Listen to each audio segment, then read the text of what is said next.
part of the reason we've done so much is just because I literally have a hard time stopping. Like, even when things have completely fallen apart, I almost can't not try.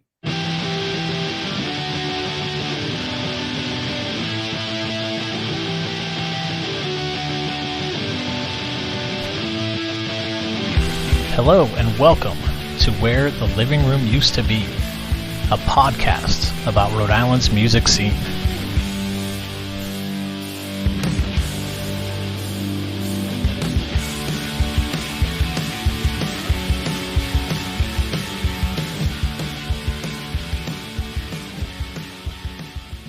Hey everyone, it's James. For this episode, I got to reconnect with Nick Ryder from the band Adapter.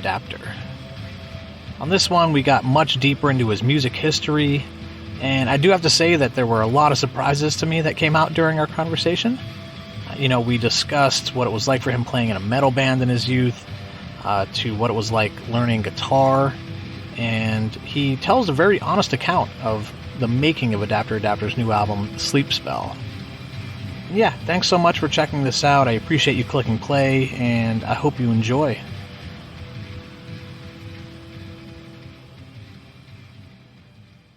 I started playing bass when I was like, I think 13 or 14. I was really into like Metallica and stuff. Yeah.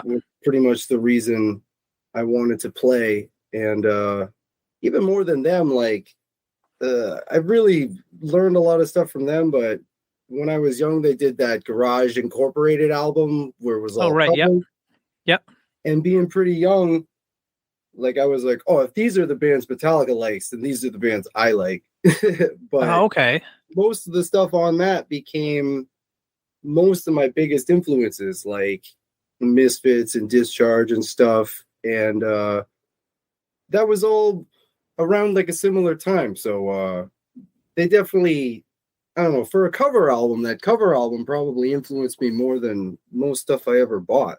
But that's of was my style. Like, punk and metal, and I wanted to.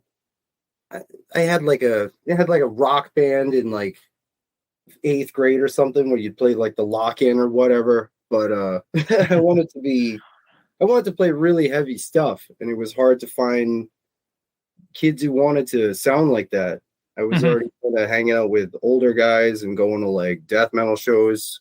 I started listening to black metal when I was like 13 or 14, and I was already listening to like Mayhem and all the stuff that was like really messed up.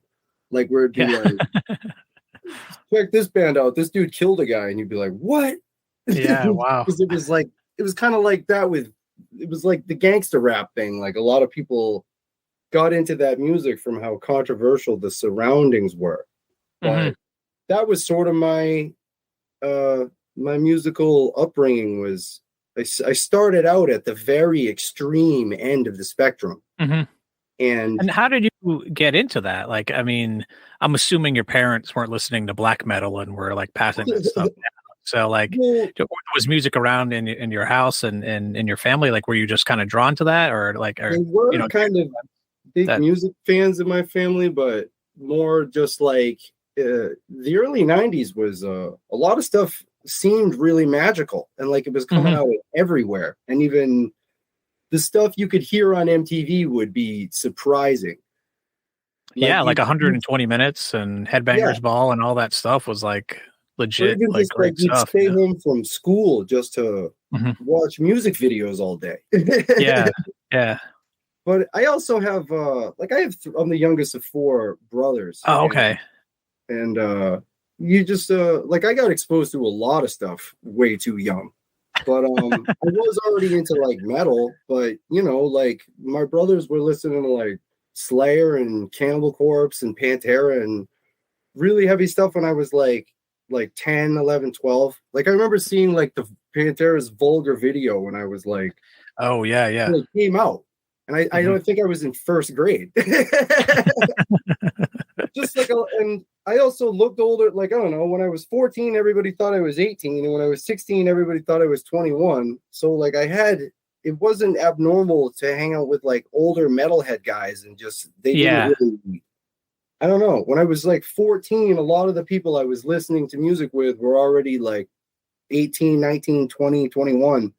Okay. People with long hair, that's what they did. They listened to like metal and smoked weed. Yeah. Doing that before high school and going into high school and being like, this kind of thing is my favorite thing. Like, yeah. I just fell in love with like all day brutality, like a whole day where everything is heavy. And I just, that kind of music was what I wanted to do. And it was just really inspired by the underground side of things, kind of from the start almost. Mm-hmm. And where did you grow up? It was Attleboro, correct? Or is that? Yeah. Okay. Cool. So, what was some of your first bands? Like, as from some of the research I did, you played in some metal bands before starting Adapter. Like, can you talk about that and what instrument you were playing and some of the sounds of that?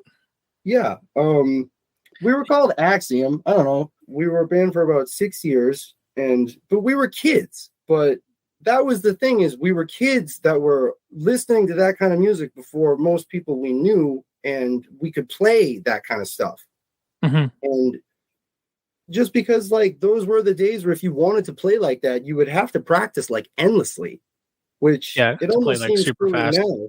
So were you like a death metal band? Like, or how would you have described the band? Yeah. Most people would say we were a melodic death metal band, because we sounded like Swedish At the Gate style stuff. Like, it's pretty much what we did. And I was actually the bass player. Like I said, that was my first instrument, and I was a singer. And I did exclusively all death metal vocals. Okay. Wow. And we were a band for about 6 years. We were kids, but we sounded a little better than some of the bands around here, I guess. Well, how old were you when you were in that band then? From the time I was, we were called Axiom from 2004 till 2010. Like, I think 2004 was when we started using that name.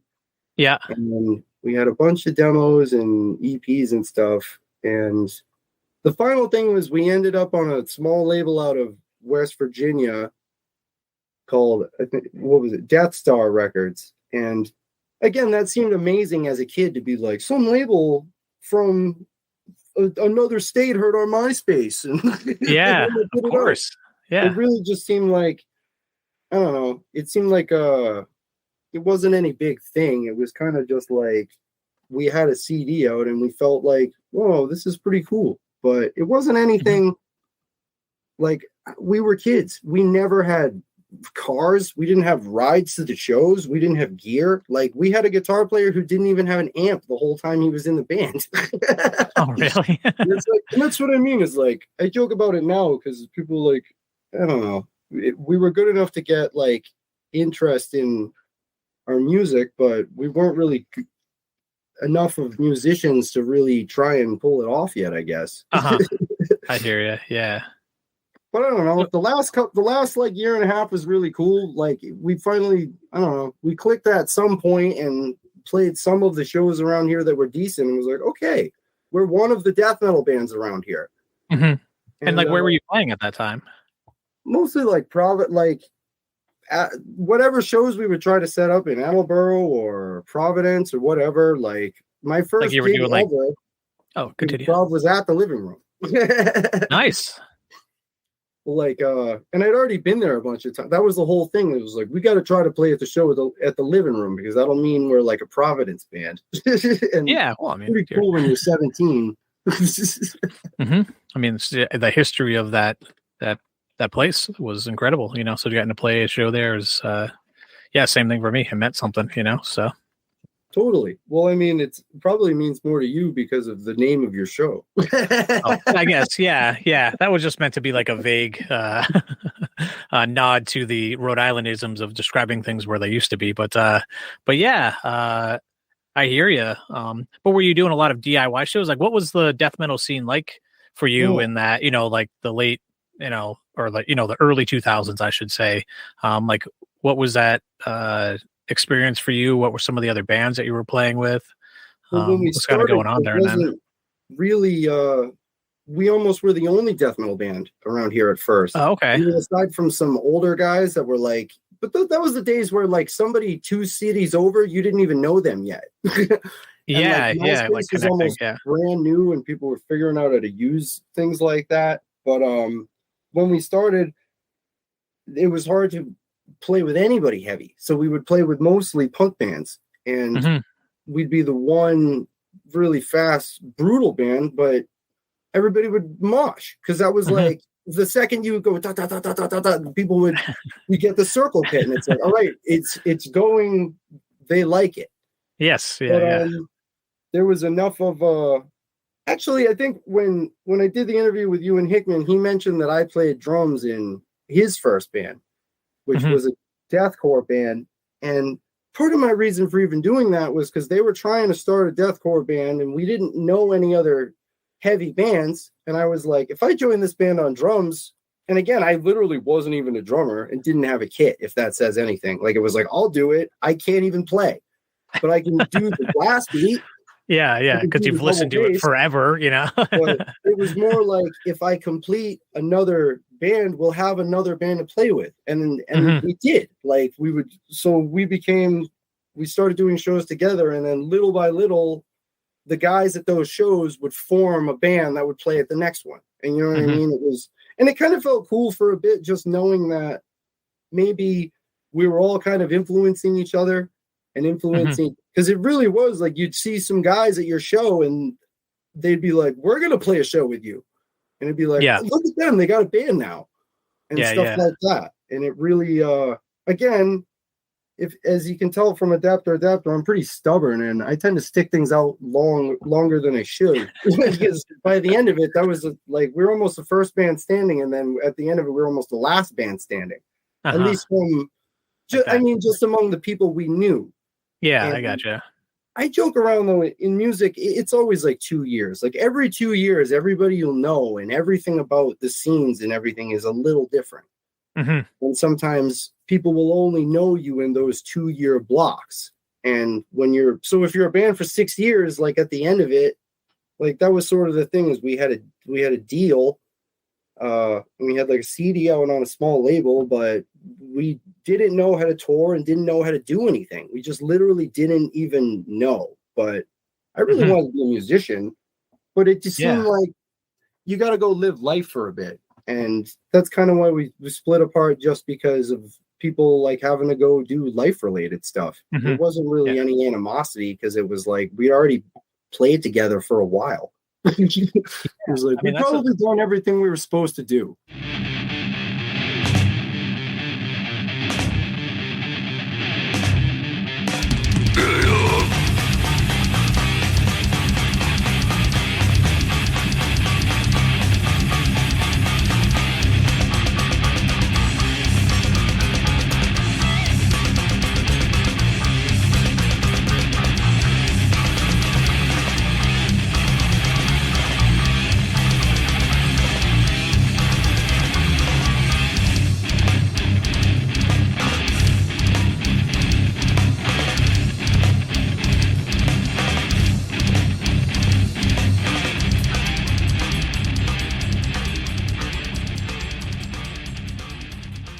But yeah, I'd love to talk about Adapter.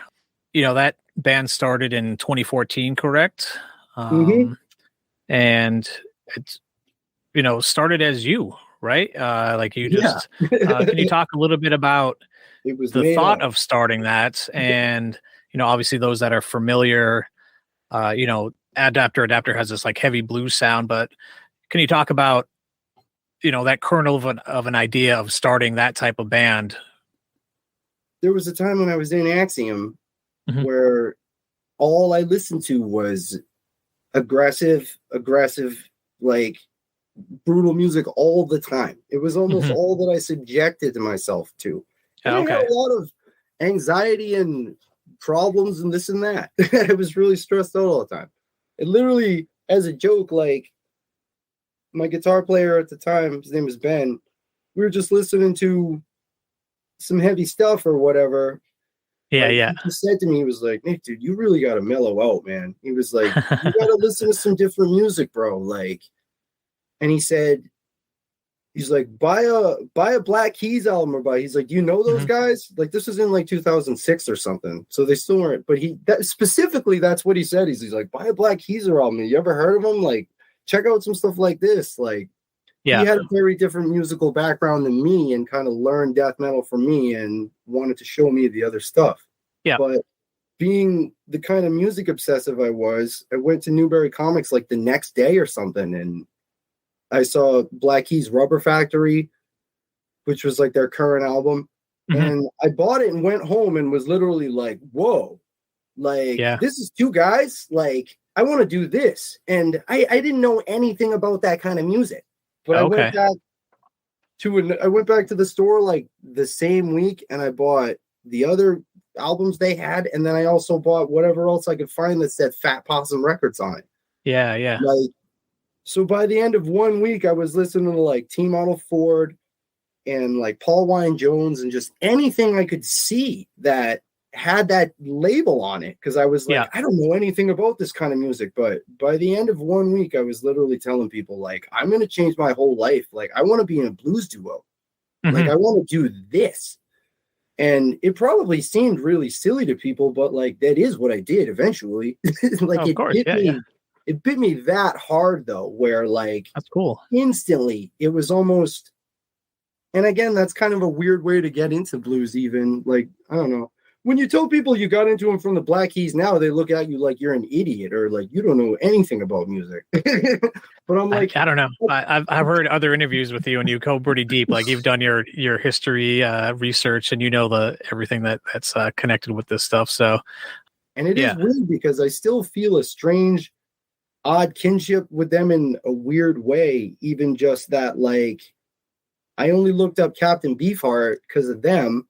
And like, the song Dropout Boogie is where I got the band name from. And I thought it was really odd. The newest Black Keys album was called Dropout Boogie. And I was like, wow. Really? Wow. Okay. I didn't realize that. Me and them are all probably still listening to the same stuff. Yeah. But it was like a weird, like, because again, from having, and like strange things too, like, I mean, again, I think some people are just wired similarly, because what happened with me and them was like, when they did an album where they do all Junior Kimbrough songs, and Dan's liner note has to do with like, I was in college doing this and somebody let me borrow a Junior Kimbrough record and I stopped going to class altogether. Like, I was just like, all I did was play guitar and was like, I want to be like this guy and this guy's music. So I guess in a way of them imitating Junior and me imitating them, like, I don't know, the blues is a bug that kind of like bites you and just makes you want to do it. But how did you get into the guitar part of it? Like, how, I mean, I'm not a guitarist, but it just doesn't seem like what you're doing.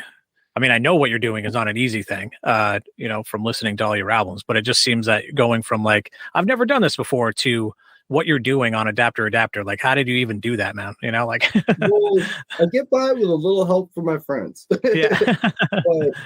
like, I have like a certain amount of natural ability with some things, but to be honest, guitar wasn't really the instrument for me. There was a point where I was in Axiom where I bought a guitar, mostly so my other guitarist would have a better guitar to use on stage.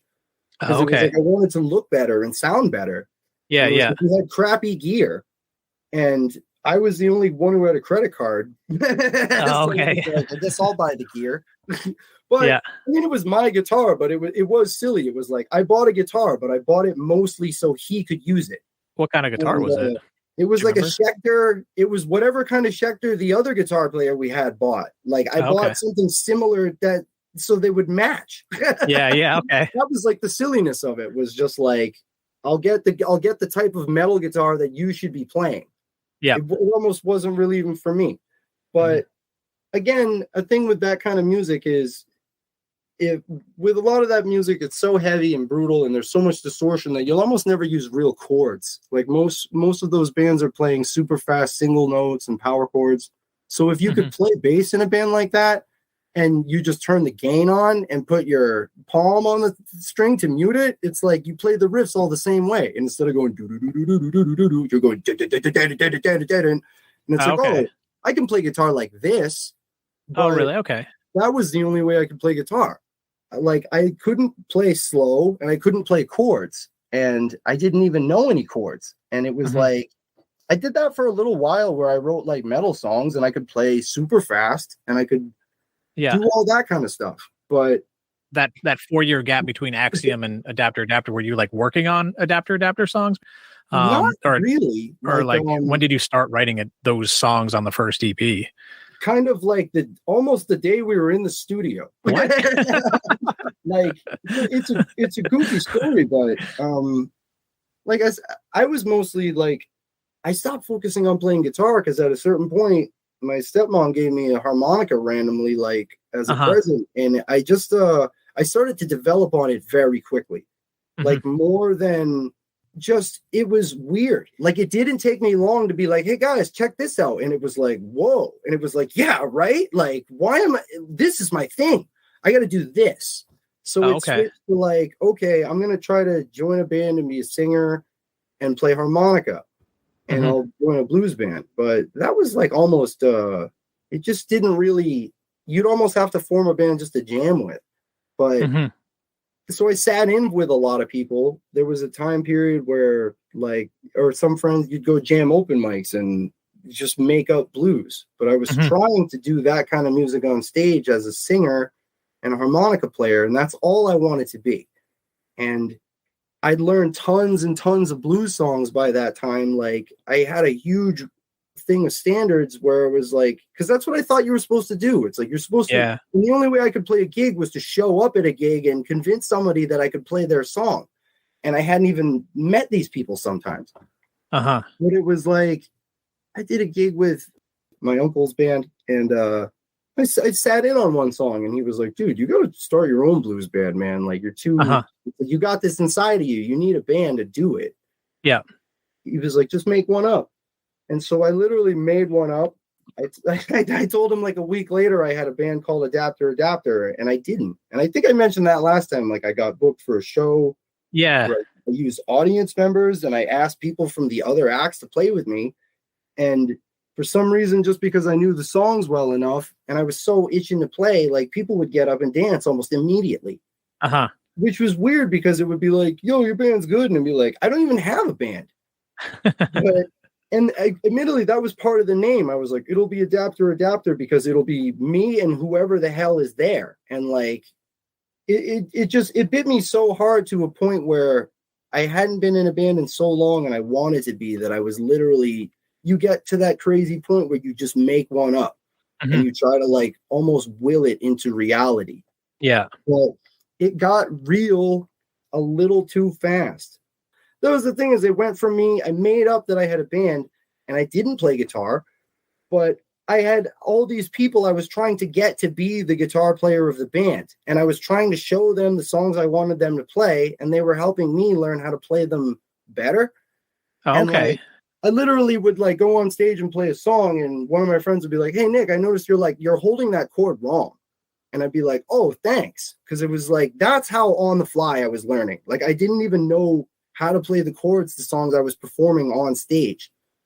But somehow, admittedly though, like, blues is like, it's in your feeling, and I have good rhythm. And again, I came from metal where everything was really technical. So to me, some of the songs I was playing were pretty easy, and it was easy enough to go dun dun dun dun dun. Like, I was good at shuffles, and that was pretty much all I did. I did power chord shuffles because I didn't know chords yet. And we had a couple of gigs go a little too well, and I was like, I need a band. I hit up this guy, Jimmy, because he had a studio, and it was Jim Schultz, right? Yeah.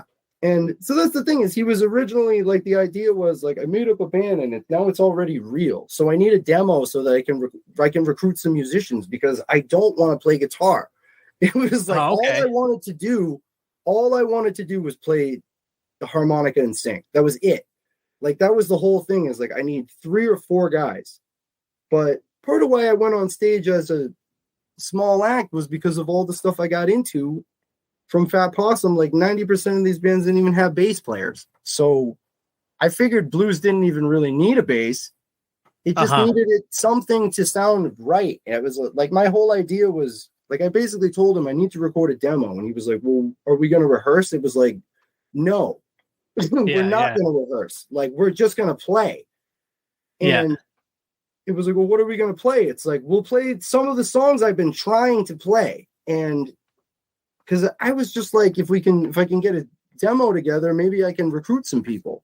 But oh wow, okay, so that first EP was just meant to be like your intro to filling out the band. It's pretty much a rehearsal. Like, wow. It has some things are overdubbed, but it's almost completely live, and it's also the first time I'd ever played with Jimmy, and he didn't know any of the songs before I showed up because I had no recordings of anything to show him. And that's why a couple of them are originals. One of them was something made up on the spot, like because there was like a song we couldn't get through, and it was like, well, it's got to have 5 songs, so I made one up on the spot, and that was like the outro.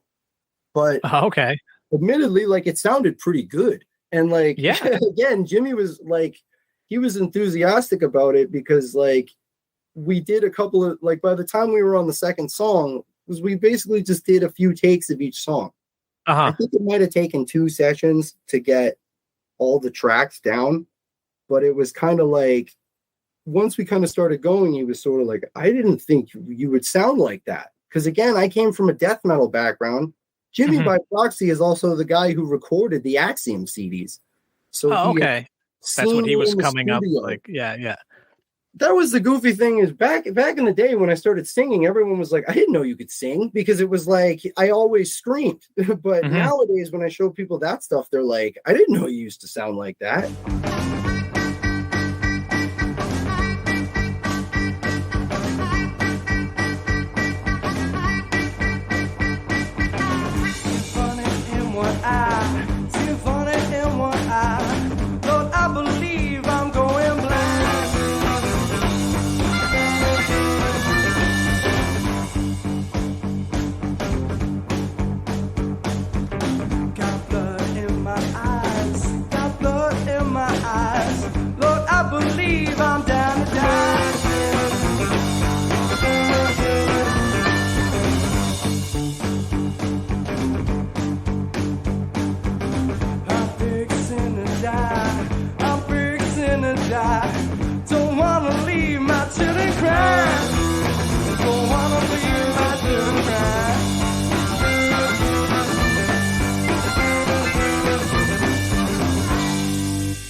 And admittedly, that's where it started right there, because the thing is like we made the CD and it was kind of like, you know, we sound pretty good for a 2-piece. Like maybe we could just do it like this. Yeah. He initially wasn't even going to join the band. It was kind of like he liked playing drums and recording. It's kind of what he does. But it was sort of like, I'll do it. And it was like, well, maybe I'll just do this and we could be a 2-piece. And by strange coincidence, like I was like, I'll get some pins made with a name on them. And the guy who made the pins just happened to be a dude who was like, hey, you know, I run a label and I'd be willing to put this CD out. And it was like, again, it wasn't no big thing, but the fact was like, we hadn't even been a band for 6 weeks and we'd already played 3 shows. And it was like, I showed back up to Jim, I was like, yo, this dude said he'd put our CD out on his label.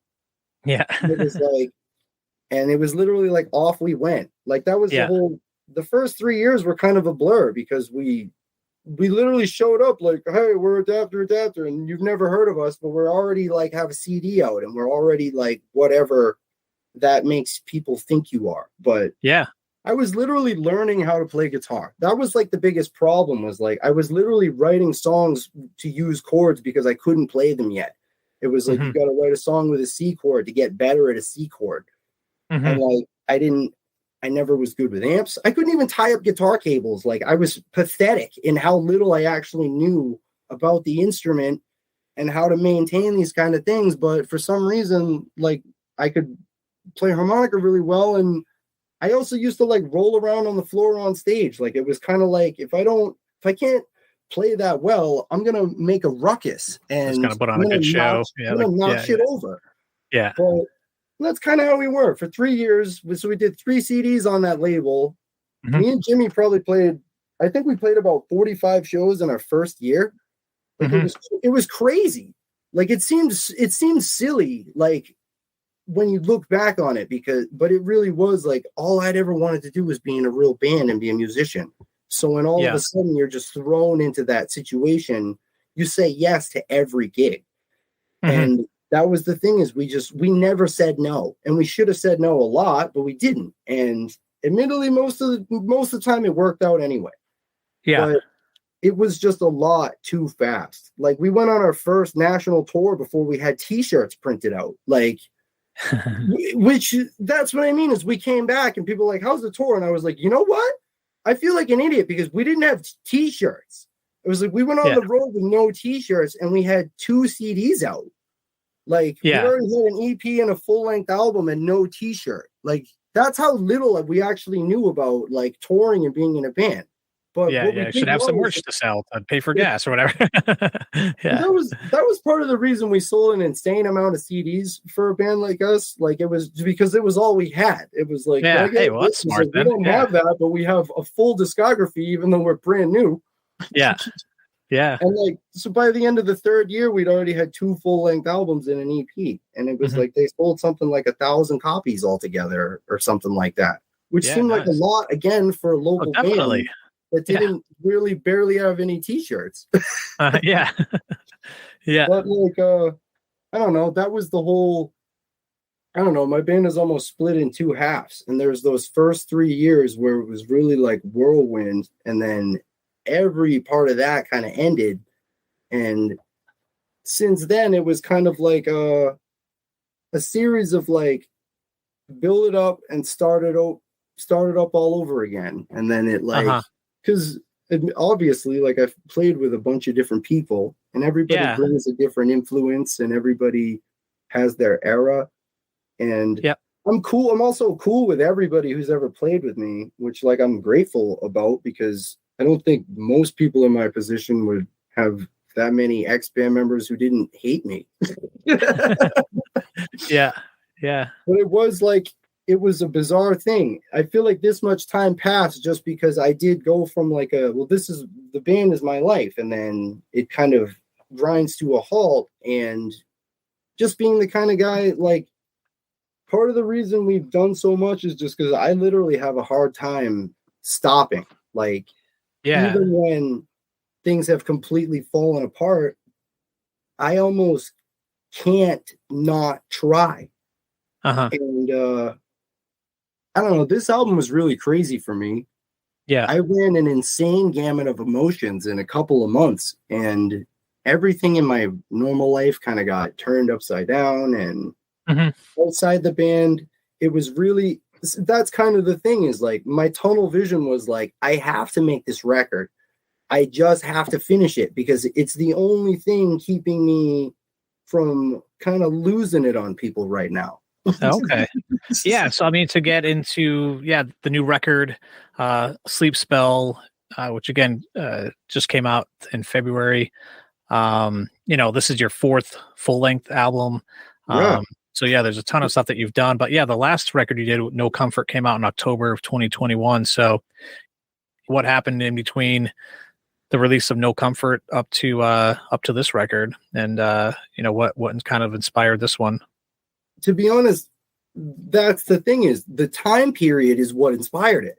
Like, honestly, that was like a thing, is like, I don't know. I was trying to get ready for this interview and I was like, I don't know. I've had a tendency to kind of like glaze over things because I will say a lot sometimes. And you don't want to, I don't know, sometimes saying less is more. But the fact is, like, this record was almost kind of birthed entirely from what happened after the last one. Like, I don't know. I guess if that's a weird way to say it, it's just, when that album came out, I mean, again, like I'd been in a band for a while, and all of a sudden Chris joined and was kind of like a breath of fresh air in a lot of ways. And it was that thing, like I said, sometimes you're like, I don't know if I can do this anymore. But you start playing with somebody who has enthusiasm, and when somebody has good energy to give, they can make you feel good about what you're doing again. And that was, I stand by it. Like, at the time, No Comfort was like, I don't know, Hickman, and we played a lot of shows together. Like, he was in, like, I did a lot of shows with Cactus Attack. He knew more about Adapter than most people. And even he was like, dude, I think this is the best Adapter album. And I'm not just saying it because I'm on it. But that really meant something to me, because I was like, yeah, it really does. Because again, it was something, Hickman came in on short notice for somebody. And there was all kinds of, like, you know, it was going to come out on a label, and then it got declined. And there was that time period where it was like, when somebody says they don't think this is good enough, you start thinking that yourself, and you're like, like, I got to the point where I was really scared, because I had invested a lot of money into it. And then I was like, now it's not even going to come out. I guess I'll do it. And again, like, the challenge, like, I learned a lot about risk reward, because that was a thing. Like, I almost wish I didn't have those doubts, because the only problem with that record is, like, I didn't press enough copies. Like, it was weird. I clicked upload and, like, went to bed on, like, I put it on, like, midnight, mischief night, and I woke up and it was already our most popular album ever. Like, it was weird. Like, in 12 hours, it was like, it surpassed my entire musical career. And I couldn't really understand what, but, like, you know what I mean? With me and Hickman, it was like, we did it. Like, holy crap, we made something that people actually like. And for me, especially, it was like, it felt extremely vindicating just to know that, like, yeah, you know, I don't know why I doubted myself so much. It just did. And again, it picked up in a different way. Like, for whatever reason, the first few people who picked up on it were mostly in Europe and in Germany. And we started getting a lot more press over there, and a lot more. I ended up trying to find distribution over there, because it was hard to send so many records to Germany. Like, I was selling more records in Germany than I was in Rhode Island, which again was strange, because we had no idea where it came from or why just out of nowhere there's this bubble of interest. But again, over there, like, we're a stoner band, and I never called us that here, but when they started calling us that, like, and then we found out we were going to be in a book about the history of stoner rock, and it was like, okay, just go with it. like of course, we've always been a stoner. But I also, like, I had only recently before that got to a point where I did start saying, because again, like, I got so sick of telling people we were a blues band. Like, there was a point where I stopped wanting to tell anybody about that. And because I was like, I didn't like what it made them think about me before they'd even heard me. And I almost started to be like, we're whatever kind of band you think we are, because we've always been sort of that. We've played any kind of odd show you can imagine. And, like, listening to your, like, there's some punk influences, there's some just like grungy stuff. There's some shows. You know, like, it would be like, I'm going to have you guys on because I've never heard a punk band with a harmonica, or it would be like the opposite thing. Like, some people would just say, you'd hear a lot of different stuff.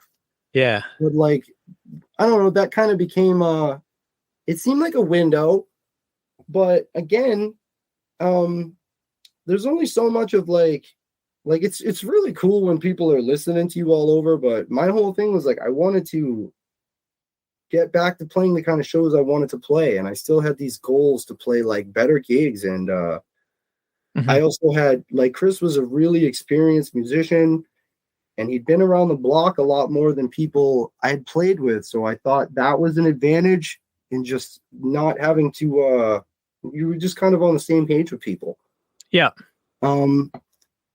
He definitely helped me have more of, like, an attitude of not doing, like, I'd put up with a lot of weird stuff over the years, being a one-man act or a two-man act. Like, you let yourself get boxed into a corner. And he was pretty adamant to not let that happen.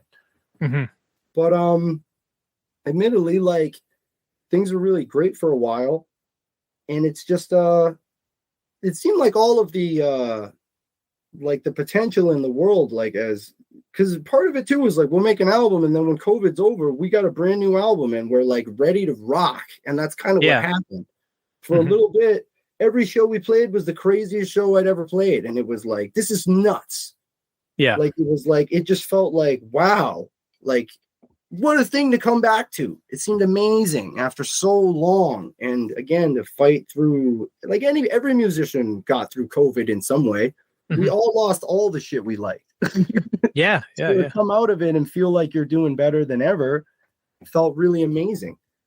It's just, I don't know. We started to have a lot of bad luck again.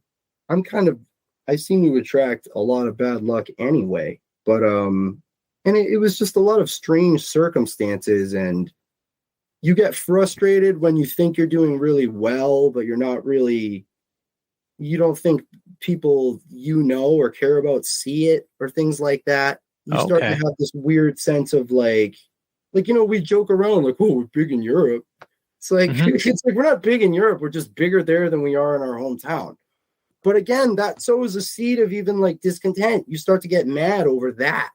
Mm-hmm. And like, that was kind of it. I think, like, I don't know, everything was kind of going good, and we had a lot of shows start getting canceled again, and just weird occurrences at gigs, and especially not having the right mentality about it. And like, most local bands will say, like, if you play 3 or 4 bad shows in a row, something's going to give, because on a local level, like, when you're putting all your time, like if you're clocking out of work early to go get harassed at a bar and it's not a fun night, somebody's going to put their foot down. Yeah. And it's kind of what happened. And like, I don't know, it was just, I mean, it's mostly on me, I guess, too, because like I pretty much had my midlife crisis and my birthday show in the same week. Okay. And just, it was a very much like I very much acted like it was my party and I was gonna fucking cry if I wanted to. Okay. But admittedly, I had a very poor reaction to a lot of things that happened in a very short space of time. And that weekend really set me off. And that was kind of at the end of it. It was like, I think maybe you should find someone else to do this with. We thought about not playing live anymore and just doing albums. And I'd never really thought about being a studio only band, because in my mind, like, being in a band was about being on stage. Yeah. Or a record is a reason to go on stage. Like they should exist. You almost shouldn't have one without the other. But it was just, like I said, it was strange to be selling as many albums as we were and getting more popular seemingly everywhere that it didn't really affect us, because we couldn't just get there. And we still didn't have any real label support or things like. That's the thing, is we were doing more than we'd ever done, and it was all DIY. So it was a lot of strain on me. Again, I know I probably acted a lot of the way I acted just because of the amount of people I had to interact with. And like, because again, like, like I sold over 100 records out of my bedroom. Like, it's a lot of just stuff to do. Like, you know what I mean? I know people who've been playing around here for 30 years and they've never mailed a CD of their music anywhere. Mm-hmm. So when I started joking around, I was like, we're a post office band now. And then people are like, what does that mean? Like, it means I go to the post office every week, and that is the capacity to which the band exists. Mm-hmm. And like, I don't know, I think we started almost having deprecating thoughts about it. But the idea was that we would make an album and it would probably do even better, because we were still just getting more and more popular online and in weird ways. And because of that too, like, I sought out better distribution in Europe. Like, that was kind of the thing, is by the time things sort of hit ahead around my birthday show, everything for the album had been set up. Like, it was kind of like, we'd even thought these might be the last couple of shows we play. And to be honest, that was the thing too, is I have a tendency to go along with stuff if it'll make other people more want to be a part of it or go along with something. I think I kind of convinced myself too that like I think that was almost a negative way of looking at it. Like, we'll stop playing live. We'll only do this. And it was like, well, if that's all I'm going to be doing, then in what sense am I really even in a band?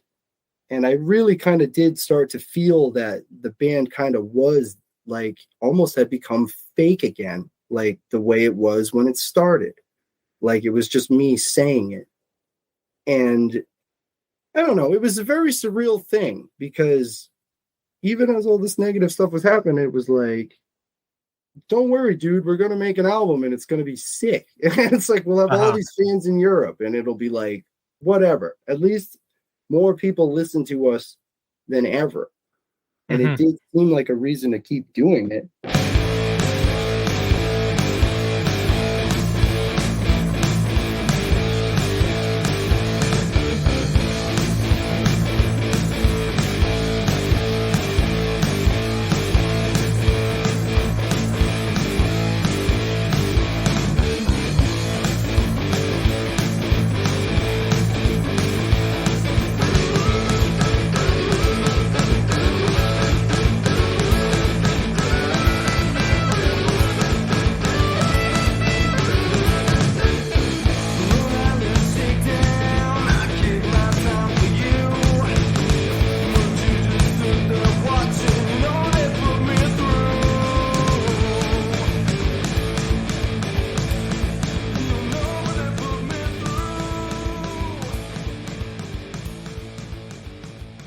Yeah, I mean, with regard to Sleep Spell, how did you connect with Dylan Butler, who was playing drums on this album? I mean, I know he plays in other bands like, Nate Cozzolino and the Lost Arts. He's in Gullet. Like, Dylan doesn't play drums. He is drums. Yeah. Yes. All right. That's the first thing I learned. Yeah.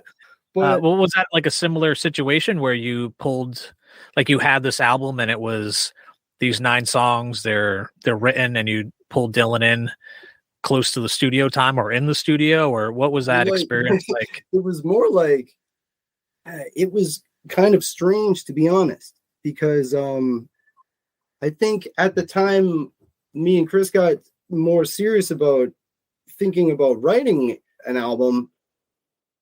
You start looking at the newer songs that were in your set, and I started trying to finish all these other numbers, but they were, a lot of them were just taking a long time. Or, I mean, It was spending more time on stuff than normal, where like I wasn't used to having a song be completely written and then completely start over and completely rebuilt again. Like I was almost used to being like, this is a song I wrote, like, let's play it. And Chris did challenge me a bit more. Again, coming from a metal we both had a metal background, and we both kind of also realized that maybe we should get heavier if the heavy crowd is what likes us, and the music and it felt more like stop filtering it out, like just let it go in. But again, change doesn't happen overnight. Admittedly, we got kind of close to the time when I figured the whole album would be written, and it kind of wasn't. Like it was almost there, but it was like to the point where, like, again, it was there was still a lot to do, and there was a lot of little things of picking pieces apart. Like it became a much more analytical situation. Like from the time of that, like, kind of lousy show till the day we were going to be in the studio, it was 1 month, like, to the date. It was like, so all of a sudden I had 1 month to kind of figure out what I was going to do. But I didn't feel like figuring it out anymore. I just didn't. But it was kind of like, as silly as it sounded, it was like, well, you already booked the artist. You already got the distribution deal. You already set the whole thing up. It's like you pretty much don't have a choice except to make a record this time, because this is the corner you kind of painted yourself into. But it's the corner I always wanted to be in. But then sometimes when you're there, it was sort of like, I think I've worked too hard this whole year to not do this now, even though it just got kind of challenging again. Like, I don't know, I kept using the word, like, I've been in training for this album. Like, because when you're getting ready to record an album, you are kind of like that. You start thinking and breathing and sleeping that album, and it's all you do. And that was kind of a thing, is for 2 weeks, I didn't say anything to anybody. And that, again, said something was kind of off about me because I didn't say anything about what happened for a couple of weeks. And that's probably important when you're going to make an album at a real studio. Yeah. And I actually just kept playing all my guitar parts. Like, I didn't stop practicing for like a day. I started practicing almost more than ever. And for 1 week, I got the idea was like, I'll just do the drums. Like, that was the thing. It was like, I can do them. Like, I'll do them. It's not a big deal. I'll do them. And I actually, like, I started rehearsing almost the entire album on drums because I really didn't know what else I was going to do anyway. And it wasn't until 2 weeks. It was 2 weeks before the first day. I feel like such an asshole now. I didn't say anything to George until 2 weeks until I was supposed to be there because I was like, okay, so I'm planning on still coming and recording the album. It's just Chris isn't going to be there. Mm-hmm. And it was kind of like he was more concerned, which was really like, I don't know, George is such a personable guy. Like, he was more worried about him, more worried about me, just worried about us as human beings.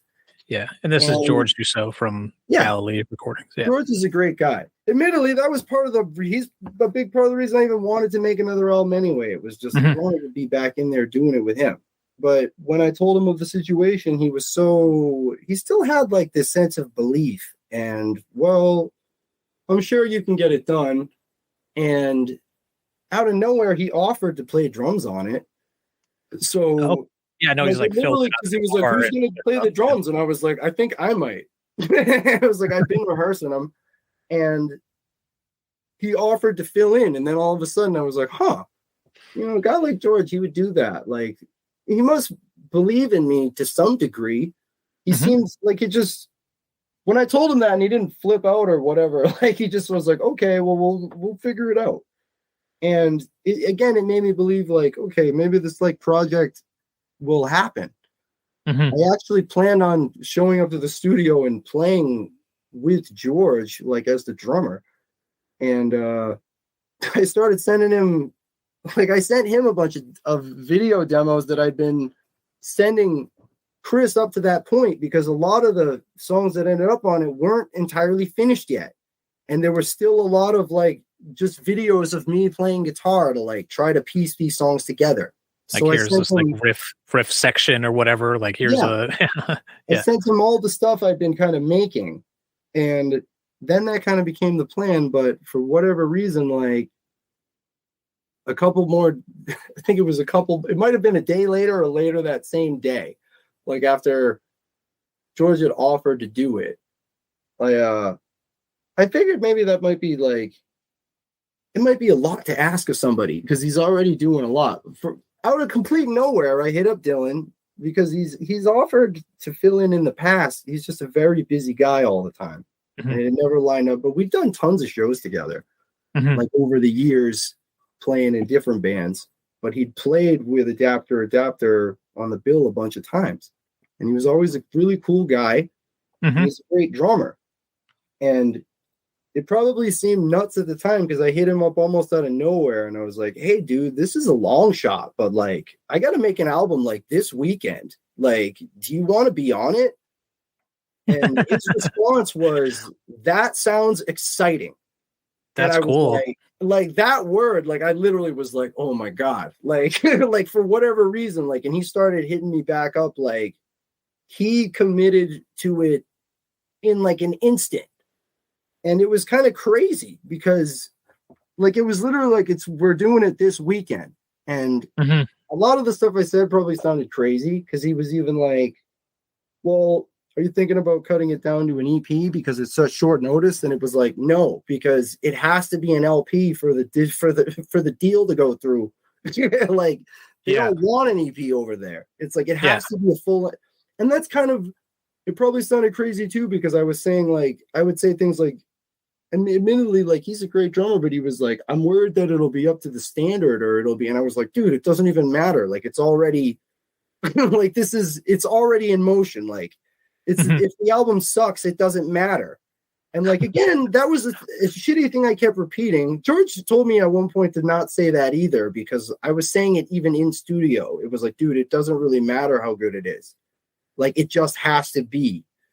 Like, I really did have a very strange kind of outlook on it. But I'm thinking that might have been helpful. Again, like I've, what you were just saying, and I've had the experience where there's like so much energy and like expectation that I put into this of like, I need to make something great, that I'll like overthink stuff. And, instead of just playing, instead of it just being like, this is what naturally comes out. Because again, to be honest, so we can get like a little bit deeper into this. I knew that it was quick that Dylan came in, but I didn't know it was that quick. And honestly, there's a lot of like technical stuff on this record. Like, it's not just like, oh, cool, this is like 4/4, it's gonna go verse chorus out. It's like, here's these little changes, here's these little like drum fill parts. Like, it's a really good record. But again, I think going to what you were just saying, maybe it was just taking that step back, not like putting so much pressure on it, like being self-deprecating, which is what you were doing, of like, it doesn't even matter, this, like, just say, let it come out. It was cool to hear some of that roots come back, where you have some of that like guttural singing that's like kind of, phantom in the back there. You can kind of hear it. It is super heavy. It's got some of those stoner pieces. So I mean, again, you can continue, but I'd love to, shout out a couple of songs on this record. Cause there's some that really like stand out to me. And, again, I've listened to your discography.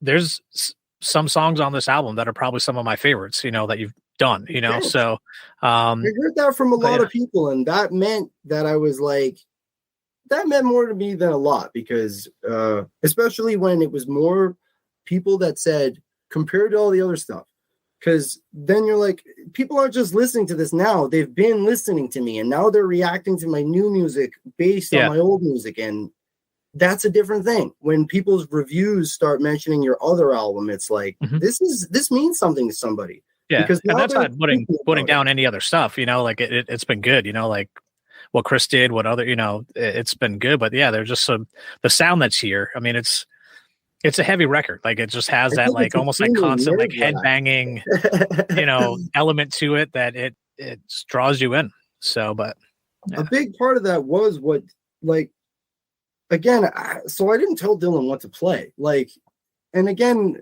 like I said, the record was like nearing completion, but it wasn't. Like, it was going to be a lot different. There was a lot of stuff that admittedly Chris didn't seem as into, but admittedly, like, it was like, well, I'm into this, so I'm going to do it now. And admittedly, like, a lot of it changed. Like, there was going to be a ballad, but it wasn't really into the ballad.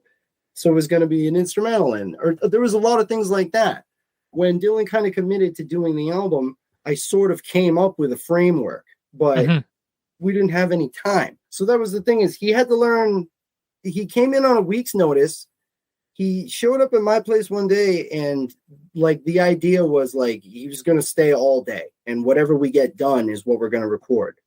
I wanted to try to, he learned 9 songs that day. And what's crazy is one of them was, again, the ballad that we hadn't even actually written. And there was another song that was uncompleted and another song that was uncompleted. But it was like, I'd had some time to work out what I was going to play. And I wasn't writing music to tell someone what to play anymore. And that was the thing, is like, I didn't have any demos or anything to really show him with drums. It was literally like, here's what I'm going to play. And as crazy as some of it, we was like, well, what do you think I should play? And it was like, dude, it really doesn't matter what I think you should play. Like, we don't have time. Like, you just gotta, like, whatever you play is good enough. Like, that was kind of again, I didn't mean to be deprecating, but he would kind of be like, well, what if I did it like this? He'd be like, dude, do it however you want. Like, I'm not going to tell you, I literally don't even have time to tell you what to play. Like, it's just, the song starts here and it ends here. I mean, I wasn't miserly or anything. It's just because we were making a demo too. Part of it was he was going to learn.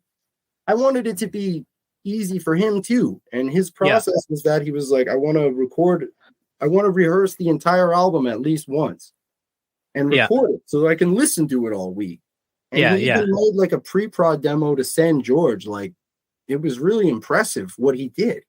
But I do that same thing too as a drummer. Like I'll just record everything and then I'll like listen to it constantly, and then it just kind of gets into my, into my muscles, into my brain, and I can just do it, or so. Yeah, I'm with you, Dylan. A lot of that with I do think it was more of a almost, this isn't what I'm going to play. This is what I'm going to learn how to play. Yeah. But it's just hearing it over and over again. But I heard that rehearsal and I was like, whoa. Because again, I'd already been in a situation where I'd made albums with people the first time. And I heard this pre-production demo we made and I was like, whoa, we sound good. Like it was kind of, and again, some of these songs weren't even finished. Like there was a song we did that I had never played all the way from start to finish. And it was the last thing. It was so exhausted. Like I can play for 3 more minutes. And it was like, let's see if we can get through this one. And it was the only time we did it. And it was like, okay, that can be on the album too. Like at the end of the day, we had the 9 things that were going to be on the album. Yeah. But again, a lot of it was stuff I'd never even done live. Like a lot of it, more than I think I really understood at that time, because stuff does have to kind of sit. And admittedly, like Dylan hadn't really been in a studio in a while, and he was a little nervous just because, again, to him, the idea of making an album like that's going to come out seemed really special. Like to me, it was just something I'd already done and was kind of just going through the motions at this point. But he had all this enthusiasm and just different kinds of energies that were like, when we started playing, we sounded pretty good almost right away. Like, but it was hard to get from the beginning of a take to the end of a take at first. Like the first couple hours we were there were really, again, sort of nerve-wracked. And there was just a lot of like heavy breathing. And again, like George telling me to kind of calm down. But that's the thing is, again, George is such a great engineer and good at what he does that all he kind of had to do, like, I don't know, at the end of the first day, I think Dylan was worried that what he did wasn't like good enough, and it totally was. He was kind of giving himself, I think he just had a hard day in that studio the first time. But when he came in the second day, and again, that day in the studio was the second time we'd ever played together. So I get that. Like he's in the studio making it out with me, and it's only the second time we've played together. And he still doesn't even really know the songs. And it was kind of like, I hope this is all right. And it's like, I kept saying, it's like, dude, it doesn't matter if it's all right. Like, it's just like, it doesn't, it just has to be.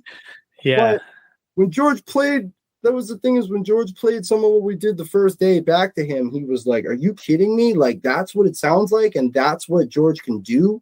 Because there was a lot of really little things where if you're worried about this, I can do this. And if you're worried, and that was the thing, is like, I don't know, Dylan's eyes lit up that second day. And he just like, he became in charge of like, when he kind of realized who he was working with, because that's a big part of it too, is like George is so good at what he does that all the takes that we thought, like, I hope any of this is usable. It was like, whoa, that's what we actually sounded like. And it was like, that made it a lot easier to get, like, I don't know, by the end of the second day, we had all the basic tracks for all the songs pretty much recorded. Yeah. Were you recording it live, or were you just trying to track the drums at first and then you were doing it mostly live? Well, I was playing guitar and I was doing a scratch vocal, like for him, because he needed more to go. Oh yeah, of course. Yeah, I would say, me too. Yeah. And because we did some of the takes so quick, and it was just like, well, this is what we have. Like, rather than edit some mistakes out, there were some mistakes I actually like, turn the volume up on that, but turn the volume up when the mistake comes and make it into an effect. Yep. And it kind of became more of like a way to, there was a lot more playing with the stuff this time. Like, again, I spent more time in the studio once it was done, kind of putting stuff on it, but there was a lot more of like, let's put an extra bass drum hit here. Like, let's put a little thing here just cause it was there. Like, we didn't, I don't know. George kept reiterating, he's like, I'm not doing anything that you guys didn't do. It's like everything that's on it is something you guys did, even if some of it was like what he kind of turned it into. Yeah. But there was a lot of things like that. Like Sleep Spell didn't even have a drum intro, but Dylan kept the time on his rim shot. Okay. He like did a bass drum hit. Like when I played that song live with Chris, it was just me playing the riff for like a full minute until he came in. But because Dylan was like, I want to keep time for the intro. But that's why like the way the intro came out was like there's a bass drum hit and a rim shot like in the middle of it. And then it kind of sets it up for the next one. And it was only because like, oh, you know, it kind of sounds cool. Yeah, definitely. It's not supposed to be there, but why not have it there?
Can you talk a little bit about your guitar setup? I mean, I'm not a guitarist and I'm not a big tech guy, but you know, like again, listening to all of your stuff, you have like a pretty recognizable sound, you know. I get a lot of compliments and messages about my tone these days, and it means I'm doing something right because I have a pretty simple setup.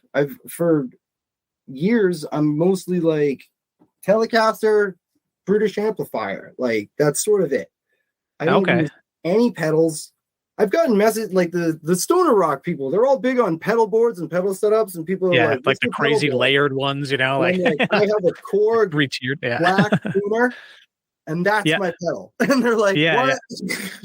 Because they're like, how do you sound like that? And I'm like, it's the telly, man. Like, but that's part of it too. Is like, I think what year is your guitar? Do you have like a vintage guitar, or do you have? It's a '72 custom, but it's a reissue. Okay. And I've been playing it for a while. Before that, I had a modern player telly, and before that, I had like an Epiphone Prophecy that people had thought I'd made. That's kind of the guitar that helped me get, like, for years and years, I never had great gear, and I learned to, if you can get good tones with lousy gear, when you get good tones, like when you get good gear years later, those tones come out easy. Yeah, because it is something like, as somebody who doesn't even really consider myself a guitar player, people do seem to think I have a good grasp of tone. And how do you get one guitar to sound like that? Or like, cool. Another thing too was the funniest, like this, I'm so not guitar, like, I showed up to do guitar one day and I forgot my guitar. Like, that's literally, I showed up to the studio to do guitar parts. And George is like, where's your guitar? And I was like, oh man, I didn't bring it. And it was like, that was really stupid. But it was like, hey, this is a studio, right? Like, you got guitars. I'm going to have to ask him what it was, because he actually let me. There was some of the lead guitar I did. I used one of his guitars, which on some of the tracks. A Guild. Okay. Just because I forgot mine. But it all right. Kind of a cool, I mean, there's definitely some of that's cool. Yeah, I forgot what song it's on actually. I mean, but yeah, when you layered some of the guitar solos over, they mash up well, but that other tone, I mean, again, I'm not a guitar guy, but yeah, it probably has that kind of guildy sound to it. So I thought it was on purpose. You've done a very good job of fooling me. I have to say that. I feel that maybe there's some people that are going to listen to this and be like, whoa, all right. Like, I'm not, like, I'll be honest, like, a lot of what we did, we banged out. Like George said, I do a lot of things kind of quickly, because that's also how I'm used to playing. I'm used to playing a kind of music that shouldn't be tedious. It should be like song to song. Yeah. And you shouldn't have to play everything a million times. But I've never been much of a lead guitar player, but that doesn't really matter in my band, because we never had bass, and like on stage there's licks, but there's no solos. But I do all the solos on my heart, It's just Hickman ended up doing a solo on the last album that was like ended up being one of the standouts, and like it just was something that was really cool. Yeah. And again, not thinking that I was like, well, I'm going to make this album and not play live anymore. So it was kind of like, it's part of why I put a lot more into some of the tracks anyway. But with Worship, I literally, that whole section was going to be a harmonica solo, but it was wicked long because then it had the solo app. So it was like a 45-second harmonica solo. It was way too long. And I was like, maybe I'll do a guitar solo. But that solo ended up taking me about 45 minutes to record because I came in with I wrote this other solo and then I couldn't perform it. Like I couldn't even come close to performing it. And I got to the point where I literally was like, I looked at George and was like, I don't know what to do. Like, I want to stop, but I don't want to stop because that's not really like, I'm not going to fucking, but it was like, but I don't know what to do. And he was kind of like, just keep playing. And at a certain point, I came up with that figure where it's basically just like a modal riff. And he was like, keep doing that. Just keep doing that riff. And what you hear in Worship was like, it took 45 minutes to get 2 good takes, but the last 2 takes, it was like, all of a sudden, I like with the second to last one, it was like, oh, look at that. I kind of did it. And it was like, see if you can do it one more time. And I was like, which one do you want to use? And it was like, put them both, just layer them because it'll make me sound better. But again, like, I don't know. I showed that to some of my guitar snob friends and I was like, check it out. It's my first solo. And they're like, this isn't a solo. And I was like, yeah, thanks. And so it was like, that's kind of how I thought about it. Like, I did all my vocals in almost the amount of time it takes to listen to the album. But that one guitar solo took me 45 minutes. Yeah, that seems to usually happen too, where there's just that one glitch. It's just hard. Like, admittedly, like Dylan's like, we're gonna do Worship on stage. I'm like, no, I don't want to play a solo. I just don't like doing it. Yeah. Well, that's too bad. That's actually, I mean, that one stands out to me. I think I know, I gotta do it. That's what I'm telling myself is they're telling me we got to do it. So I'm like, I'm going to try to get better at it. And I'm going to try to shake off that web of like, I don't like being up there and soloing and having people looking at me while I'm doing it. Even though I do that on harmonica, it's just like the way I play lead. And again, I'm different. Like our songs always have me playing a riff and then I bend a note and like, it sounds like a lick. I'm good at that and going back. But actually play a piece where you have to get this much stuff in a row, like I don't know, it's stressful to me. Yeah. Again, like harmonica, like again, I don't think I did almost every harmonica solo on there in one take. Like there was a couple that took, and again, some of them weren't even written yet because there were a lot of them we hadn't even done live, so I had no actual harmonica parts. It was like I'm just gonna go for it, and it was like keep it. That part came out pretty simple. But again, it's interesting to hear just how short of time you played together, just because again, the songs aren't like there's some major changes in there, like with, Hurt Myself, like, towards the second third of the song, there's that like major like change in the that was kind of a big and the tempo. There was another song that wasn't finished. And it was like, how do you make it not like Bo Diddley? And one day I just like Discharge really fast, Discharge is like my favorite band. And for one split second, I was like, what if when it stops, it's like I just decided like, see how this riff sounds if you play it in a D-beat style. Because the riff I play during that section is the riffs from the song, but it's like, whoa, it sounds really different when you do it like that. Yeah, but it was really just a kind of like it was like, Discharge is my favorite band, and I've never been in a DB anything. It's like, I want to do something that sounds like them, because when it comes on the record, people will be like, what the hell? It doesn't sound anything like us.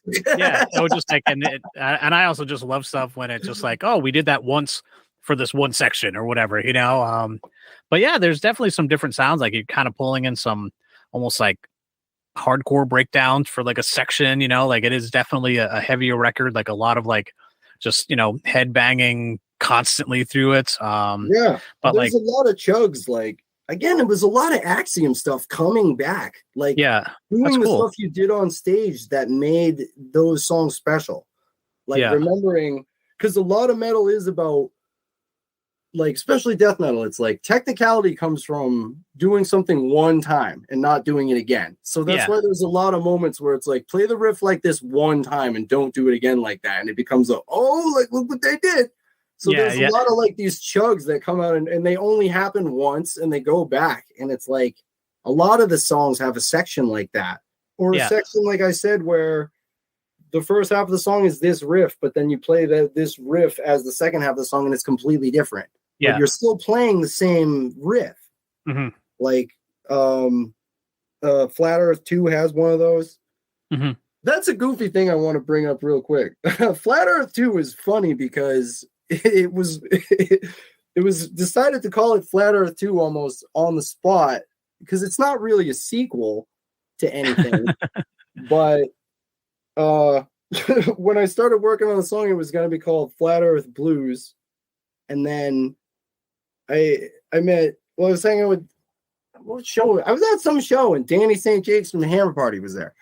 Yeah. And they just put out their new EP and he like gave me a copy of it. And I was like, fuck, they got a song called Flat Earth and they got a song called Federal Reserve Blues. So I was like, Flat Earth Blues, like it just kind of, maybe there's some synchronicity in the air.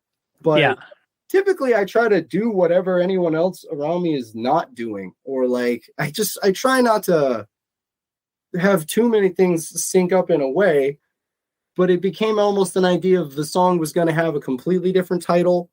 And then it was just like, I wrote it out to Dylan, like, what if it's Flat Earth 2, like the number 2? And he was like, dude, that looks cool. He's like, almost like takes a little of the edge off of it. Like it makes it seem less intense of a title. Mm-hmm. And also it was like, and I was like, yeah, and this way I'll tell people it's a sequel to the Hammer Party song.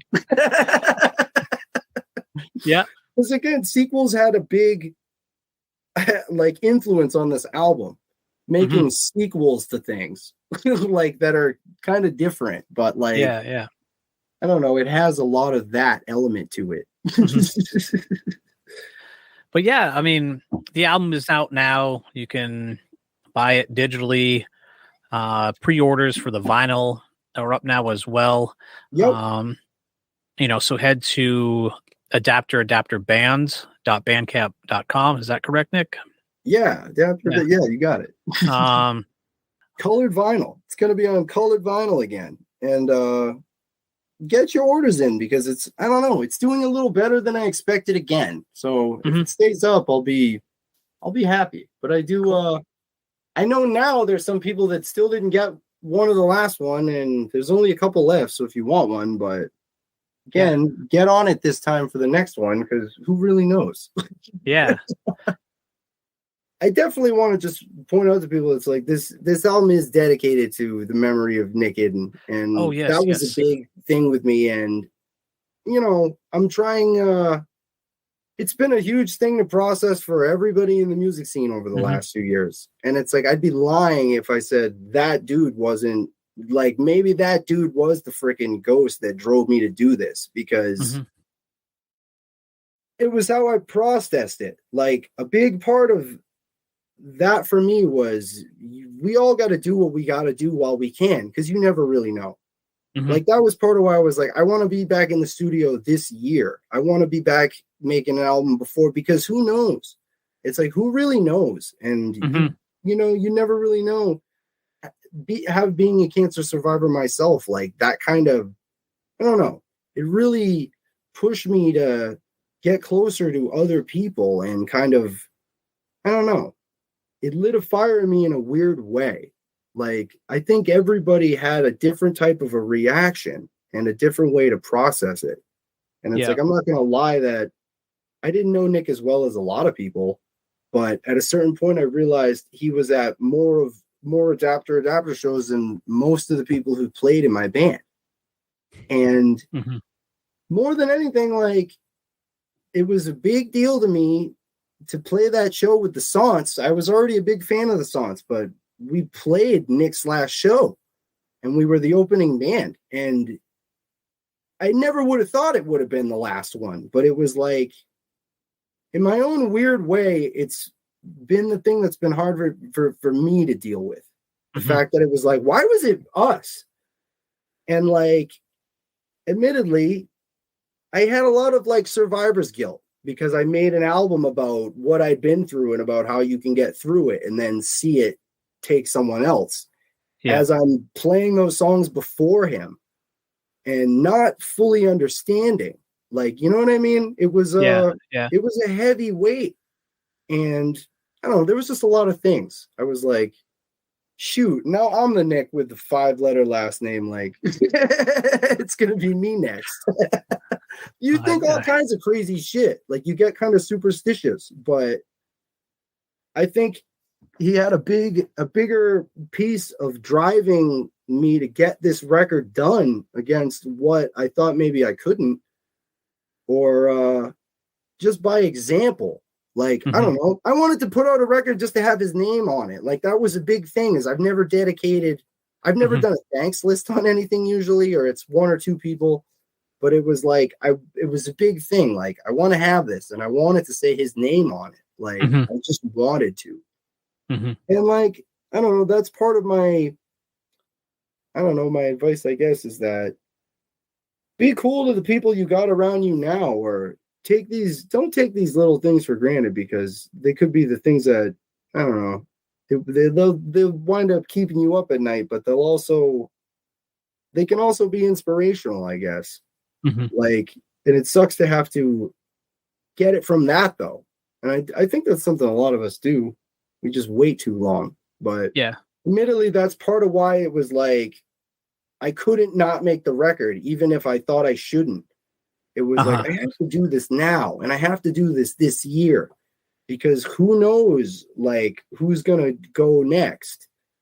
And it's like, it could be me or it could be anyone, but it just became a thing of like, say what you got to say to people now while it matters. And if you have something inside of you, you really shouldn't wait. Like, maybe you should try as hard as you can to get it out. You know, with everything that we've just kind of talked about and reflecting back, what would you say is your greatest music accomplishment to this point? Geez, I don't know. Having resilience, I guess. Because that's the thing, is like, I still haven't done a lot of what I want to do. And even though I've done a lot, like, I don't know, I get sour grapes sometimes about not getting to do the shows I've wanted to do, or this and that, given that we've played a few hundred shows. And we've sold a lot of stuff. Like, most bands around here don't have 9 releases. It's a long time to do something when it's like, people are like, how come you're never on this festival or whatever? I'm like, well, we used to be on it like a decade ago. So, I don't know. I guess my biggest accomplishment is just surviving and hanging in there. But, I don't know. I would like to someday say my biggest accomplishment is like, I found some people to play with that became like the real people in my life, because I'm so used to things changing so much. It's like, I almost look forward more to having some kind of, I don't know. I kind of wanted to put the band down to focus on everything else in my life. And now it seems like having a different kind of social life, or different this and that. But already this new lineup and album has kind of opened some of those doors potentially. I just kind of have to be patient about it, I guess. Thanks so much, Nick. Thanks for your time. I mean, I appreciate coming on. I'll try to get more concise as the years go on. I just got too much to say at this point.